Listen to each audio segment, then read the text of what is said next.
Tonight we're going to discuss two Oklahoma Scottish Rite leaders.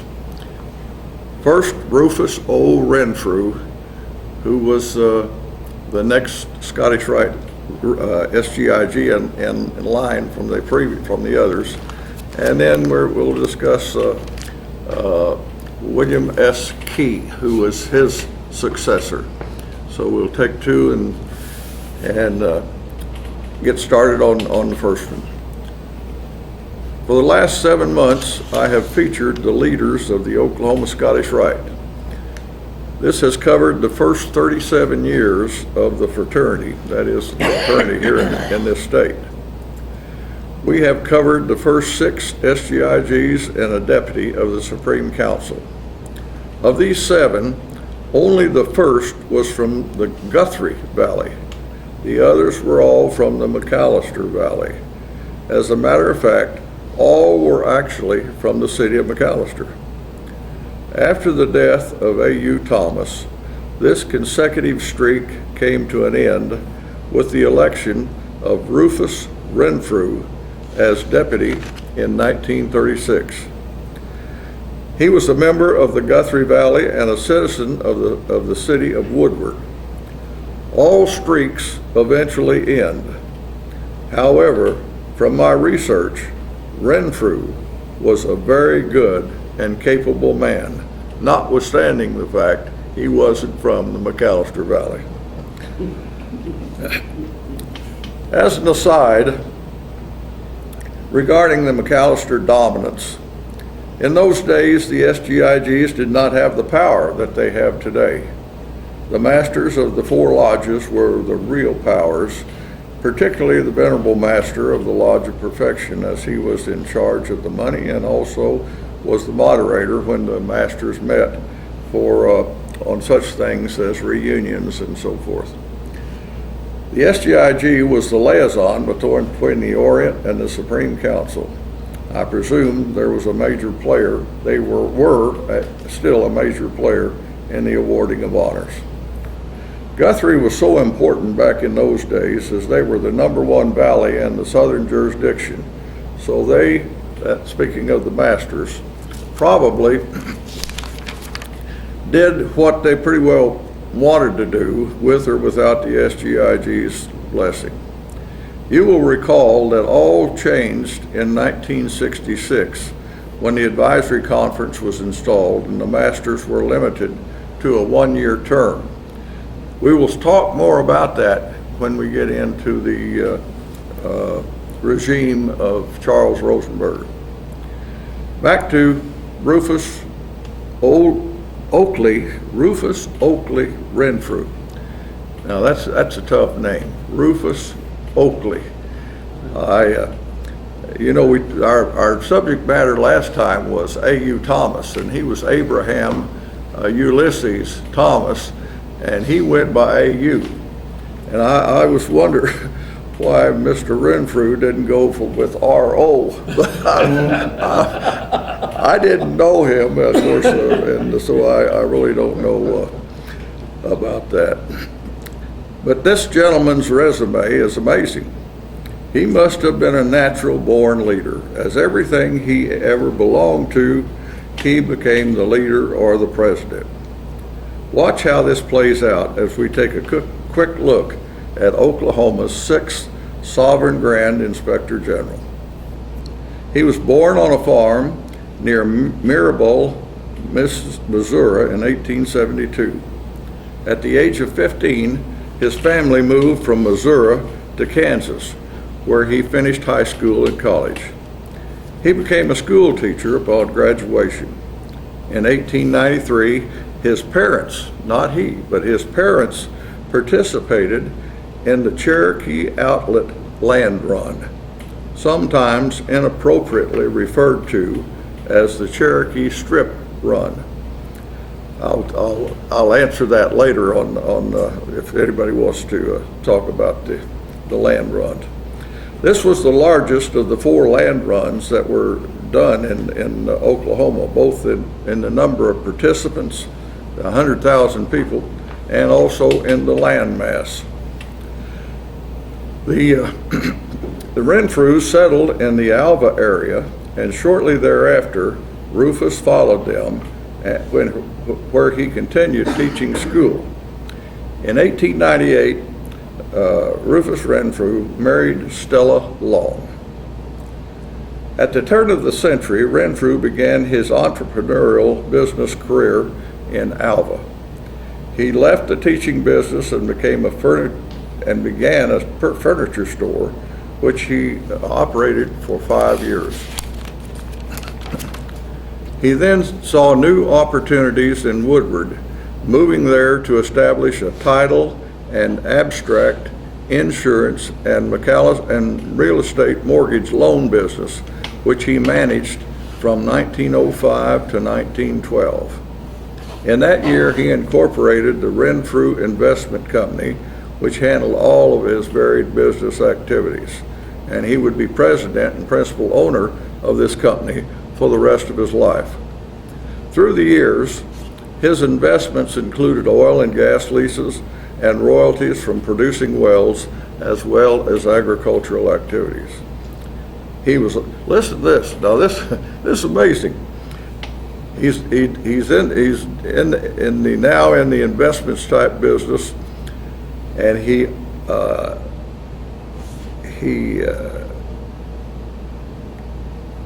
was also a licensed embalmer and operated a mortuary.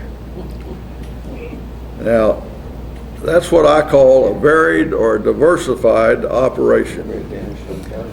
So you can see that he was a good businessman, but he did not spend all of his time in the office, as per follows.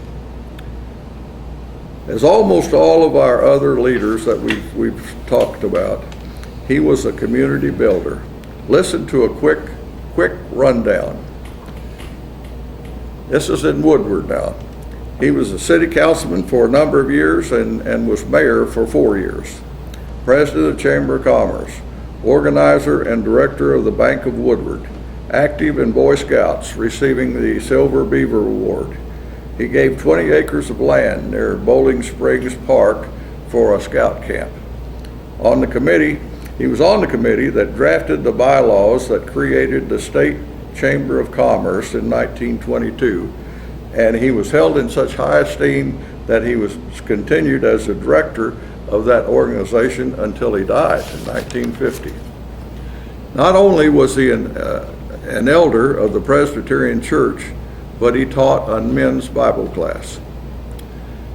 In addition to his business and civic life, Rufus Renfrew was a devoted, serious, and active Freemason.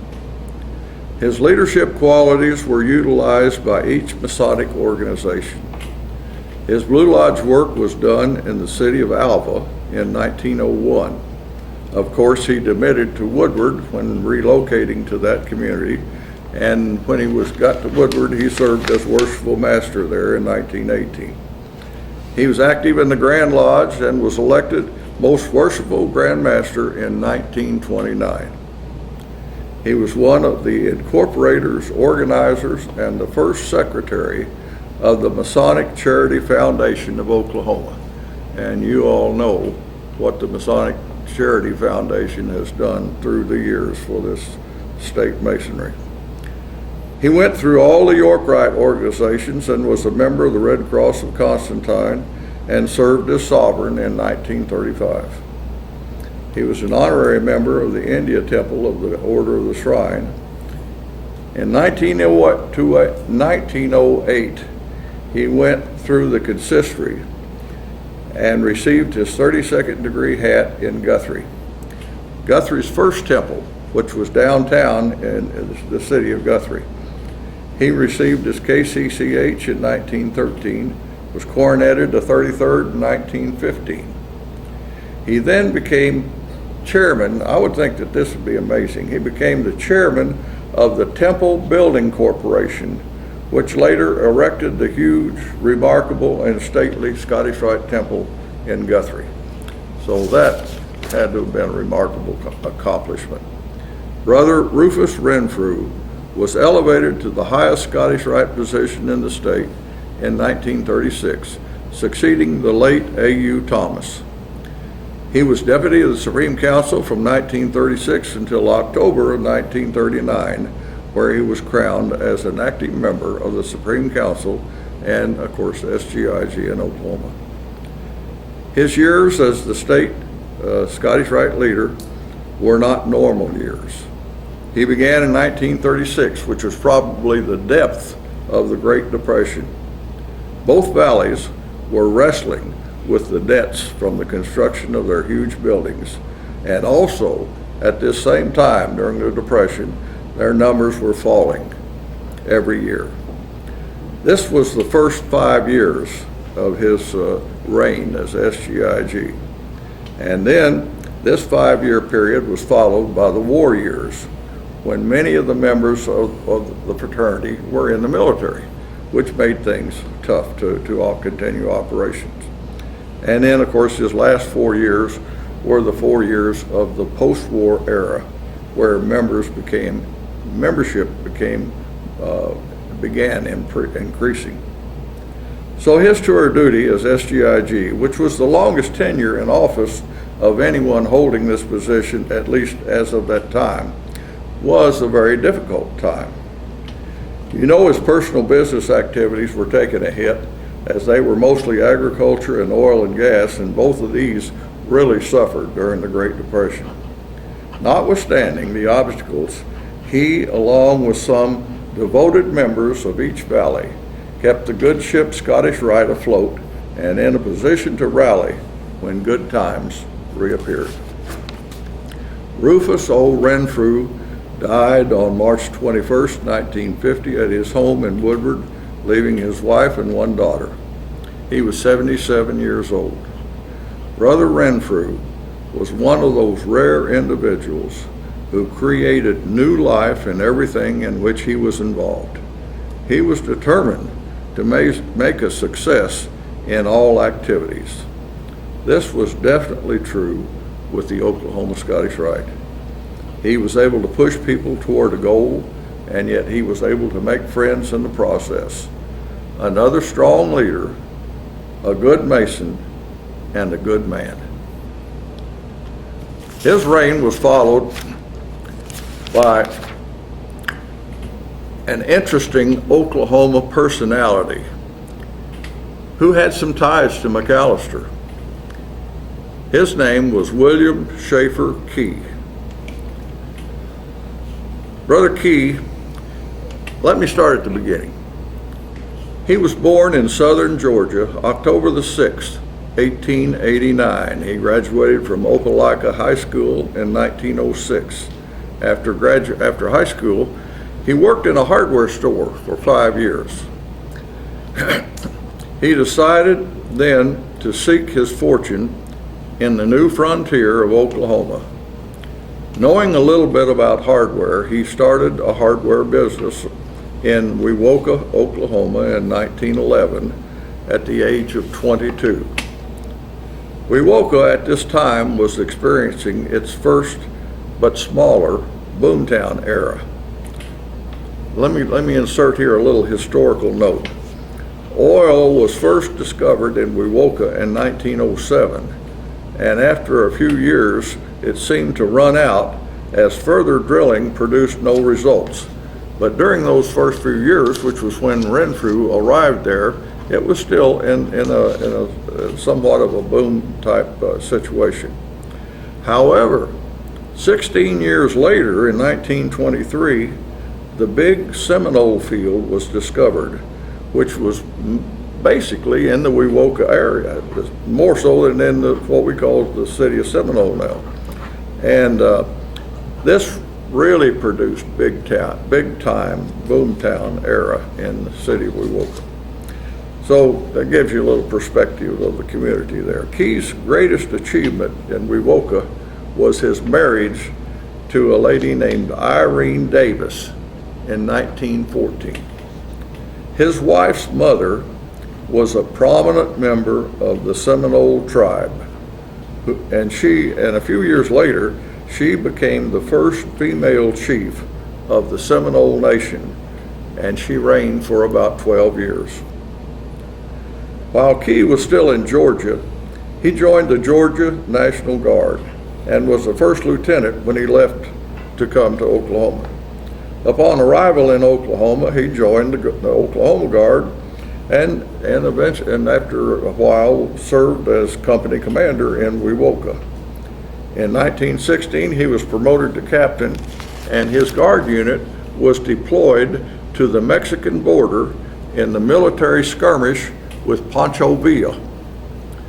A few years later, Key entered World War I as a major and received a battlefield promotion to lieutenant colonel during battle in France and Germany. In 1924, Key, who had made a name for himself both in the military and in business, was appointed warden of the state penitentiary here in McAlester. This was his first relationship with McAlester. His tenure as warden ended in 1927.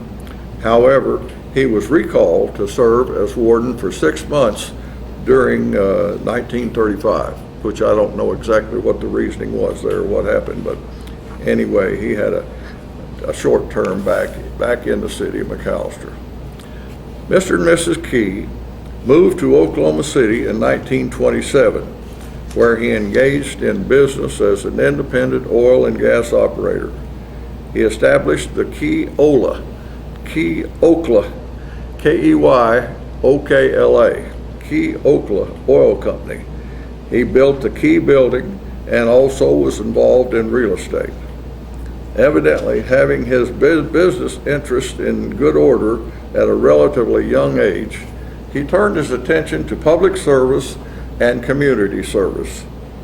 His civic interests were so extensive that I won't bore you with all the details of Chamber of Commerce, civic clubs, Oklahoma Historical Society, chairman of the Aviation Commission, etc., etc. As per our previous Scottish Rite leaders, he seemed to be president or chairman of each one of these things when he took over. Obviously, he was an outstanding personality who enjoyed people. In an interview with the Daily Oklahoman, he made this statement: "The greatest thing in life is friends. They comprise the greatest wealth a person may have."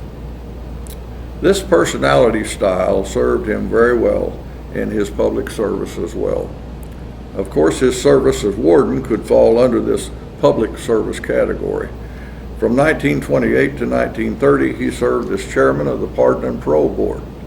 1935, he was appointed by President Franklin Roosevelt to be head of the Works Project Administration, the WPA, for the whole state of Oklahoma. Now, this was really an important activity during the Depression. He eventually, in his position as head of the WPA, he eventually employed more than 100,000 people, 100,000 out-of-work Oklahomans. And during his two-year tenure with the WPA, they built many public roads and bridges. However, because of his military background, the WPA in Oklahoma built 53 armories, which was more than any of the other WPAs all around over the country. So that's the armory right here in McAlester was built in 1937 by the WPA. In addition, however, they built 359 school buildings and numerous libraries. So the WPA was a great help for public activities,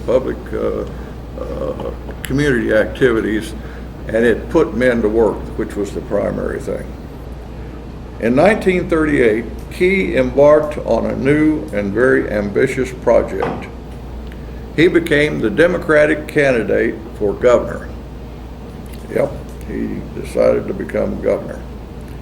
And this is where I first became aware of Mr. Key, me personally.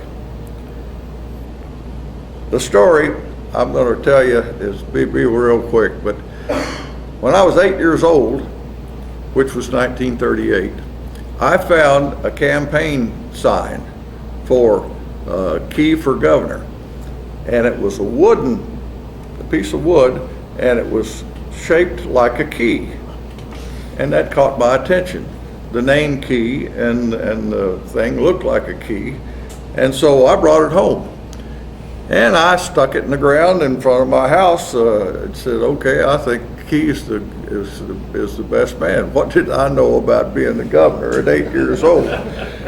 Well, my dad was traveled and he didn't get home for a couple of days, and when he did, he took that sign up and he let me know here at 8 years old that we didn't put signs in the front of our house, and who we voted for was our own personal business. I remember that now as an 8-year-old because it certainly impressed me. But anyway, Brother Key ran for governor. He lost the election to Leon Red Phillips by the slim margin of 3,000 votes in the whole state election.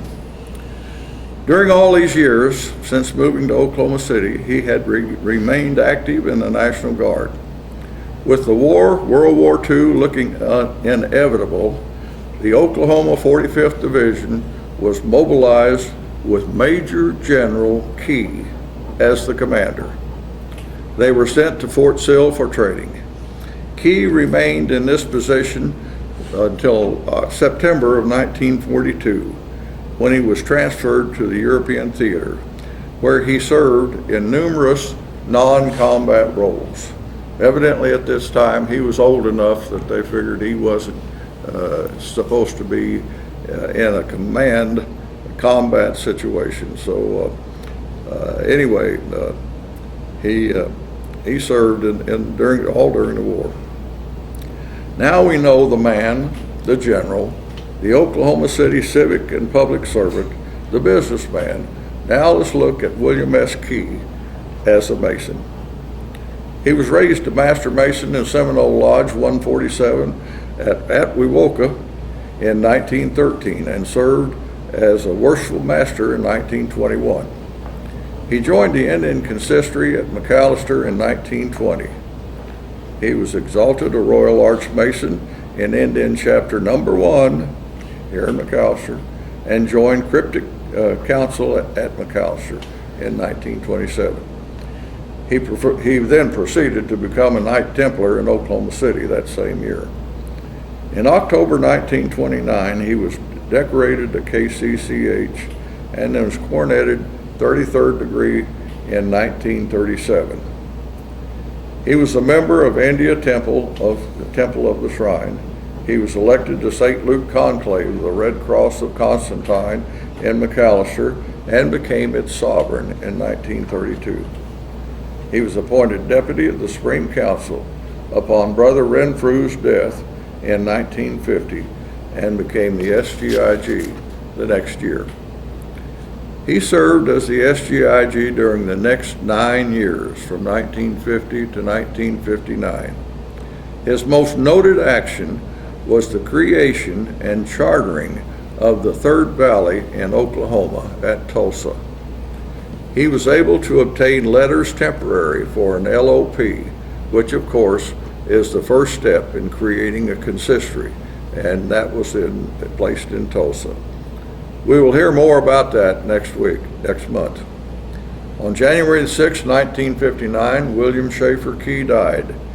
His funeral was held in the First Baptist Church in Oklahoma City, and the ministers who conducted the service were Herschel Hobbs, who was a longtime member of the Guthrie Valley and chairman of the Southern Baptist Convention, and Dr. John Wesley Raleigh, president of Oklahoma Baptist University, who had been assistant division chaplain of the 45th Division while he was commander. This is the story of a soldier, merchant, realtor, banker, builder, civic worker, public service, and a Mason. Thank you.